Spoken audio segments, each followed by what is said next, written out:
Hi guys, so this is a collaboration with Sarah from the channel Scribble.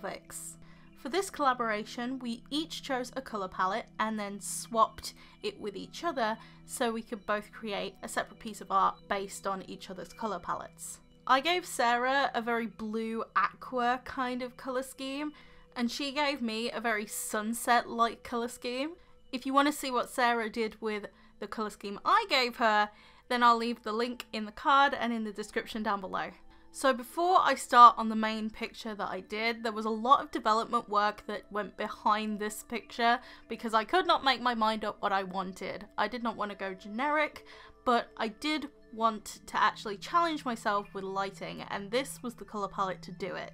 With the colour scheme Sarah gave me, it felt too generic just to do a sunset, so I really wanted a more darker ambient feel inside. As you saw before, you could actually see me going through my sketchbook showing you all of the development sketches. However, I did this digitally as well, so it's kind of like I had double the amount of development for this one. Also, the mediums of the main image actually changed a lot. So originally I was going to do it traditional, then halfway through I was like, I kind of want to do it digitally, but I ended up doing it traditional, and I think I might actually still do it digital just to see how both of them compare. I'm debating doing that on my next live stream maybe, so that might be a thing. Composition was my main problem. I could not settle on a composition that I was happy with, and all of the compositions kind of looked like last week's video, so I had to change it at the last minute because I don't want all my work to look the same. Also, I decided not to use a candle, and I was trying to come up with what could actually be emanating the light that I wanted to use in the piece. Then I remembered mushrooms. Might sound crazy, but there's several artists, including Loish, who use that technique of mushrooms actually emanating light and using them as like little lamps, and I thought that was such a cute idea, so I decided to use it. In terms of the piece itself, the character in this is Vanessa. She is my crystal princess.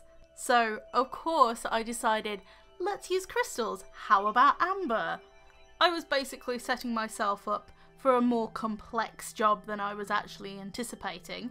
So when sketching out the composition digitally, this is when I had no idea what the composition was going to be. The whole drawing took me about a day because I just didn't want it to look exactly the same as the stuff I've been doing previously. I don't know if people have noticed this, but I'm trying to do more narrative type of pieces. A piece that has a story behind it, and that's the way my work is actually headed. So the story of this is the crystal princess Vanessa is getting letters from a certain prince. I wonder who that prince is. But she doesn't know he's a prince.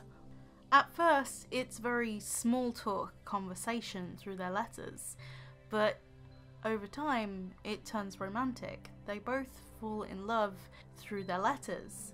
As the letters turn more romantic, she becomes more secretive, hiding out in the crystal caves of Verona to respond to her long-distance love.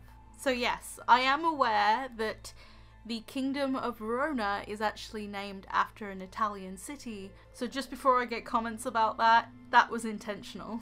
Fun fact, the creation of Vanessa actually spiraled a whole OC universe. Now going over to traditional media, because that's what I finally did the piece in, I transferred the sketch using some pencil crayons in the allocated colours, and I'm not gonna lie, I actually really like the two-tone style of line work. The main reason I did it this way is so I could see where the lights and the darks will go. It actually made it a lot easier, and I suppose that could be a tip for anybody doing this kind of style. The first brush you see me using is one of my new ones. It's a squirrel hair mop brush, and I really would like more of them because they're so good. However, the one I brought was just a bit too big. It felt a bit on the clunky side for this piece, but I suppose it would be better for bigger pieces in the future that I can do. The watercolours I used were my St. Petersburg White Nights watercolour set. There was a point where I did get out my Schminky set, but I didn't think the formula would go well together, so I just stuck to one palette. The colour palette gave me a little bit of room to experiment, especially with the purple, so I kind of wanted it to be warm, but at the same time I wanted the shadows to be a bit on the cooler side. So I added some violet in with my dark lilac colour, and as soon as I did that, the light colours just leapt off the page. It's as if they became that much brighter. It's amazing what complementary colours can do. It is very scary at the same time because you're working with two very opposite colours. I know yellow is a complementary colour of purple, but it works the same way in this piece because yellow is a part of orange anyway. For the mushroom caps, I decided to mix together the orange and the purple and just add a little bit of magenta in there as well, just so you could distinguish them just a little bit more. I think the hardest part in terms of this entire piece was definitely the light and the crystals, because the crystals, they're kind of reflective. Light would bounce off them, so trying to get that right and also trying to blend it with the purple as well was actually harder than I thought it would be. After a while, the watercolours weren't really doing much. They were building to a certain point and I just needed to enhance it even further. It just felt like a big blotchy mess at one point, so I decided to change up my medium.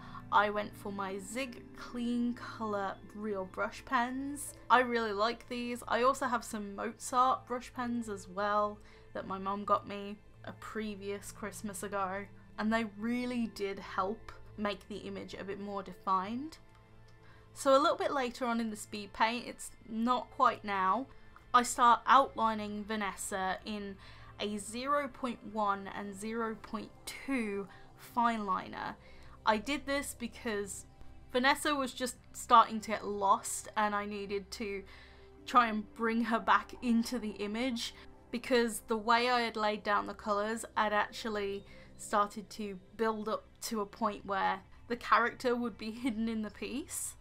I will admit the peel of this watercolour piece isn't as good as it could be, because originally I stuck it to a separate piece of watercolour paper that I did not tape down, so I had to like reposition the tape, so it is a little bit smudgy, but like it actually worked out pretty well, all things considered. Also, with some of the corners, I did actually oversaturate it a lot because I was trying to get the blending right. Personally, I think the darker the colours are, the more satisfying the peel is. The background didn't end up having line work because I wanted it to be very much almost taking over Vanessa, however I wanted her to stand out at the same time. That's why she was outlined but the background wasn't. Now that I've said all I can about my own artwork, I am now going to go on about Scribblefix. Scribblefix, aka Sarah, is actually a channel I found early 2017. At least I think so. My memory is like a broken sieve. I found her artwork really cute and colourful, and also she did this artwork of Spyro, which I'm so happy that we're both Spyro fans. I almost actually did Spyro for this colour palette because it would have worked out very well now that I come to think of it while I'm editing the video. She's super nice, and to give you a little bit of insight, one of her first videos that I actually watched was a haul video, so I saw her real face, and as soon as I saw her movements and just her face and her avatar in general, I was like, wait, is this me? She looks a lot like me, except she's older and she's Australian. I'm not trying to offend you, Sarah, but we look alike, and it's scary. I couldn't not do a collab and not mention that fact. Being real, she's actually a really lovely person and a great artist too. You really should go and subscribe to her. I hope you enjoyed this video, and with that being said, you should hop over to Sarah's channel and watch what she did with my colours. I'll see you guys in my next video. Bye guys!